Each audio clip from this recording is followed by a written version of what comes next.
just had another question. Why do I look so good? You know.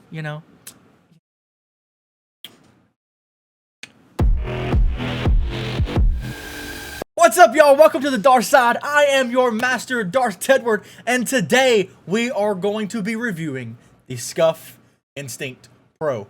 This is the controller that I got for Christmas this year. It was a little bit over a month ago. I've been using it for basically a month at this point. So I wanted to go through it, review it, tell y'all my thoughts about it, and tell y'all if it's worth buying or not. For this video, we're going to be going over the basics of the controller, how customizable it is, and what all you can actually do to change this controller, the pros, and of course, the cons. Y'all ready?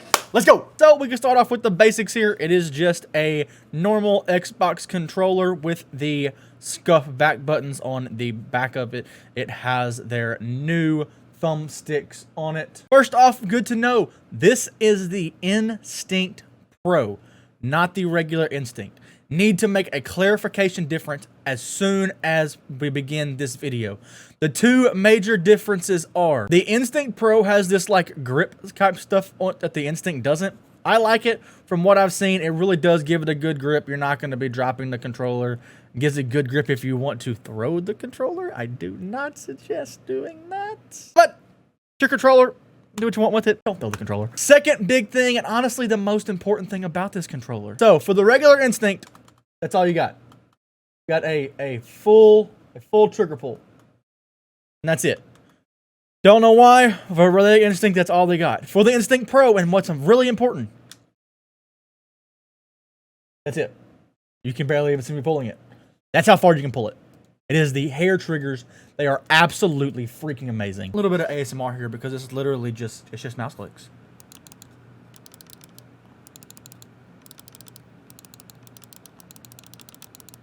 So in basic, do not get the Instinct, get the Instinct Pro, because either way, if you need the full trigger, you've got it, but you can also flick over to that hairline, and that right there is worth the $20 by itself, especially if you play FPS games like I do. The second most important thing about this controller is the new button/paddle system from Scuf. If you've seen Scuf before, you know that they had two paddles that just came down here, and you had to like wrap your fingers around it like this to be able to use it, and it sucked. I absolutely hated it. I never owned one. I used a couple that my friends had just to try it when I was first starting to look for professional controllers. I hated it. This, I'm glad they changed it. Much more usable. I love how you can just rest your hands right here, pull, then you can just push up right there, rotate. It is absolutely fantastic.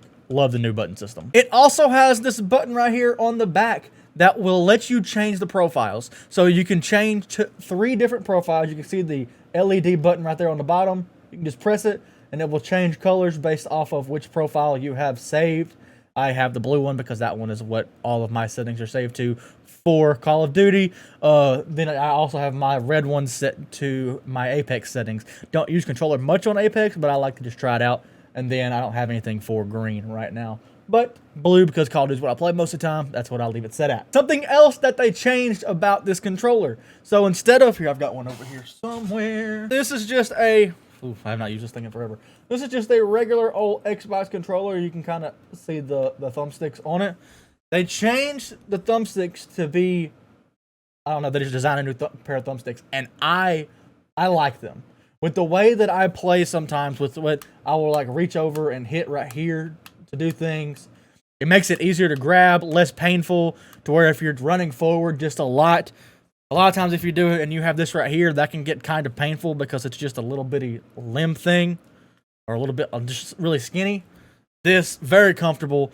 New sticks, good. Some people have issues with grip if your hands are sweaty. I don't. I actually have very sweaty hands, and I've never really had any issues with grips anyway. So even with my sweaty hands, I love the grips. They're good. I don't really have any issues with them slipping. I've been playing with it for over a month at this point and haven't really seen any issues. Another feature they added is this mute button. What I don't like is I can just, here, I'll hit it. I'll hit the mute button. There's no really indication of if you are muted or not. That's kind of annoying. But if you are on console and want to just use this button right here to mute your mic, instead of if you have a flip up something or a button on your headset, you can just hit that button and it will mute your mic for you. I have this thing right here, so I don't use it. But if you're on console, it's a fantastic addition for you. Another wonderful thing, if you're on console, the battery pack is magnetic instead of it being like a click thing like you have with this one, to where you have to click it off, and these little pieces right here can sometimes get loose and eventually won't stay. So it's easy, just on off magnetic, just a convenience, comfort of life thing. Boom. Now let's go on to customability. One of the amazing things about Scuf is the fact of how customizable they are. Of course, you can do the good old faceplate removal. So if I ever get bored of this one, I can go on their website, order a different color faceplate for 20 bucks, and just slick it back on there. Completely magnetic. Goes on and off very, very easily. When you take it on and off, it's also how you can change these little thumbsticks off. It's not hard, just pull on and off, and you can just push it right back on. It's there. That's what the inside of the controller looks like. So these are all things you can customize online. Of course, you can get the hundreds, not really hundreds, but they probably have 20 or 30 different designs that you can choose from for it. This is the one that I'm looking at buying right now. Haven't pulled the trigger yet because I actually really do like the one that I have on it right now. But looking at getting a different one just because everything about my stream is purple. I like it. Also looking at this nebular one. Anyway, faceplate. You can change the buttons to be black and gray, black and red, or just the standard blue, yellow, red, and green. You can change your left thumbstick to dome, short, to concave, domed, or tall. Some people like to put a taller thumbstick on this right one right here. I don't. I've tried it, and it can get painful at times because you're holding your controller weird. But there are people who like it. You can get domed or concave. You can change the friction ring color on the controller. I just like gray and black. I don't really ever change mine, but you can if you want to. The D-pad, you can do the hybrid or the standard. I went with the hybrid just in case I ever need it. There's not really that much of a difference. The hybrid is just slightly fatter. You're not going to notice the difference holding it. You can change the color of the bumpers. You can change the color of your triggers. And the other big thing, you can take your rumbles in and out here. With older Scuffs, you could have the option of having the rumbles in, and then if you wanted to, you could take it out. With this one, there is no option to take it out. I'm sure someone has figured out by now how to mod it and take it out if you got it in there. I got mine with it in just because most games have the setting where if you don't want them in or don't want the vibration, you can just turn it off. Some people like it out because of the weight. Speaking of weight, this controller is light as crap. As someone who came from the Elite controller, the Elite controller is one of the heaviest controllers that I've ever had. It's built very well. It's mostly metal, which is why it's heavy. But the Scuf controller, basically all they did was take a regular Xbox controller, mod it with their stuff, and that's about it.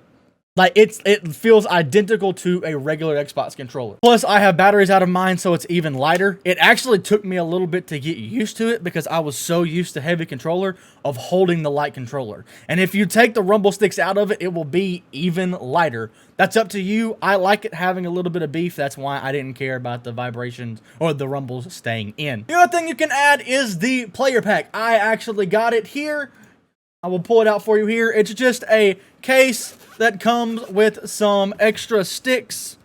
Comes with the domed and concave, short and tall. Also comes with some gamer grip that keeps your hands dry, and a longer cable than what comes in the box. I don't even use the Scuf cable that I have. It's right here. I already had my Elite cable run, and they're both USB to USB-C. That's probably something I should have mentioned at the beginning of the video, but you know, it is what it is. It's USB-A to USB-C. This is even longer one. I think this one's 10 foot. This one is 6 foot. So let's go over the pros first, because I like to try and be positive. One of the most important pros is the new back paddle system. I said at the beginning of the video, I'll say it again now. This system is way better than the original scissors system was. Way easier to reach it if you are someone who likes holding a controller like you normally hold a controller. This button system is basically one of the best that you can get because you just grip a controller like you would grip any normal controller and your hand just falls into place. You can pull these, you can hit these right here, Fantastic, very easy to do. Second big pro that I absolutely love, this is why you have to get the pro version, do not get the regular Instinct. The click triggers, these are the best click triggers that I have ever seen, held, or used. I know there's a couple of other companies that are finally starting to release triggers like this that are literally just a hair trigger that are as short as a mouse click, but this was the first one that I've ever owned that did. While this is also a click trigger, most companies have stoppers where it will allow you to stop, but when you stop, if you're in like a vehicle or something, it doesn't register as a full trigger pull. It just stops right there. So if you're in a vehicle in Call of Duty, you're just barely going to be moving. The trigger clicks with this one, when you pull it down, it registers as a full trigger pull, which makes which makes driving vehicles a whole lot easier. Oh, the big pro I talked about it earlier, the thumbsticks. I actually love the redesigned thumbsticks and how they are thicker. Whenever I am like adjusting my thumb and it goes off to the side, makes it much easier to push it without having any pain. The concave ones are great. The dome ones are not too domed. Your thumb sits on it very good, rotates back and forth. As you can see, I like concave on aim and dome on my movement. Another pro, if you like this, it is a very light controller. It basically feels the exact same as a regular Xbox controller. I don't have it measured in grams, but if you like lighter controllers, especially without batteries, if you're playing wired, it is an extremely light controller. The other thing that I talked about earlier, mute button, if you're on console, mute button is fantastic. So, the cons of this controller. The number one con that I have of this controller, I have 2.5.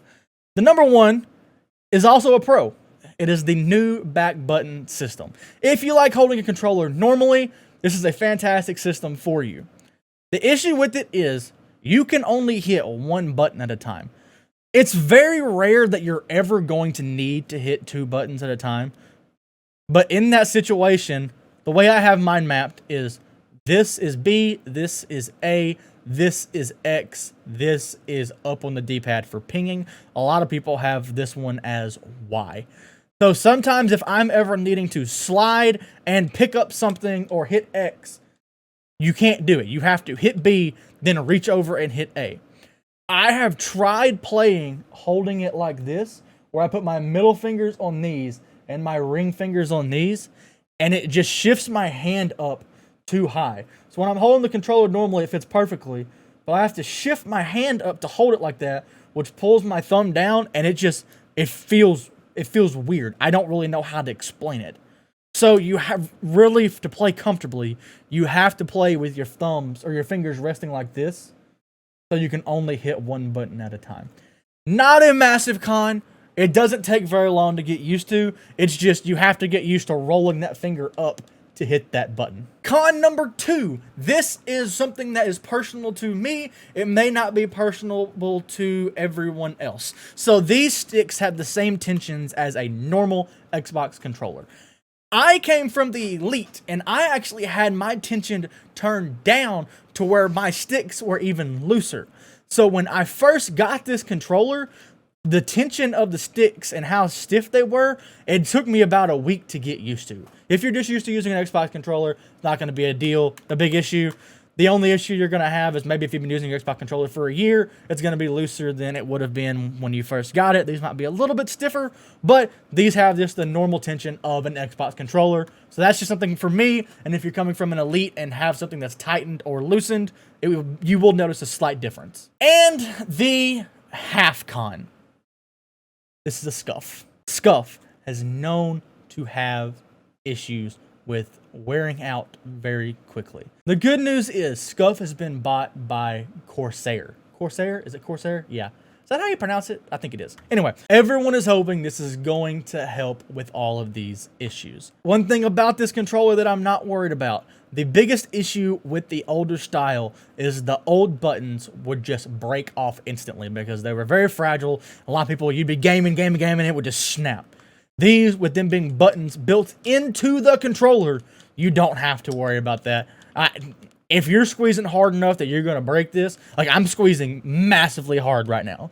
And if you're squeezing hard enough that you're going to break that, you're going to break something inside of the controller. So please please use common sense. But you're not going to have that issue. The other issue that happens with Scuf a lot is stick drift. These are just Xbox controllers that they got and took apart and modded for themselves. So, if you have stick drift, they're not going to cover it. It's going to have the same amount of stick drift that a normal Xbox controller would. The normal Xbox controllers are getting stiff drift. It's stick drift. It is what it is. So I like to record a lot of my YouTube videos live on Twitch. If you want to come over and hang out with us, link is in the bio. I'll be doing different videos like this. I have a couple of more controllers that I'm going to review. I also am mainly a COD creator. I'm starting to get into Apex. So if you have an interest in that, please be sure to drop a sub. If you enjoyed the video, please drop a like as well. It's a great time to throw that in there. So with me being live right now, I'm taking questions from my chat. We got Badgers here. He has asked, have you ever tried paddles or just buttons? If both, then which do you prefer? So I'm actually going to be doing a video later, once I've done a video on all the controllers that I want to do, on the Scuff Instinct Pro versus the Elite. I used the Elite for almost a year. I enjoy both. I've never tried a button system that is small. So you'll have some companies like Battle Beaver where they're literally buttons basically the size of these buttons right here on your controller, actually a little bit smaller, that will just be built into the handle. I've never used a button system like that, but these buttons I love, because an issue that you have with a lot of paddle controllers is the paddles come on and off, and so the paddles sometimes will fall off. The buttons aren't going anywhere. They're in the same spot every time. You don't have to worry about anything like that. And these buttons have a very distinct, I'm hoping you can hear that, very distinct click. The paddles don't really have a click. They just kind of hit. And I like having the click feel as well. Let's answer the question.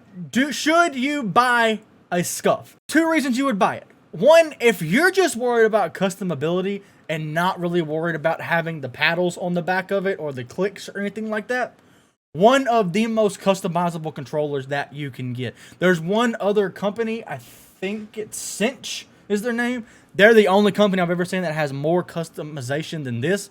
But for the price and the customization, this is fantastic. If you're on console, I would suggest getting this one because it's wired or wireless and it has the mute button. If you're on PC, I would also suggest getting it.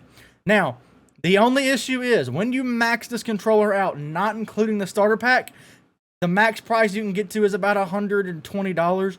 You can get the base Instinct Pro for $200. That is the price of it if you don't want to add any customization to it, like changing the colors of anything. But for the price and the new system, I will say, yeah, get it if it's something that you're interested in. Thank y'all so much for watching the video. I hope y'all enjoyed it. If you found it helpful, please drop a like. Please drop a subscribe to find your way back here. That's going to be it. Peace!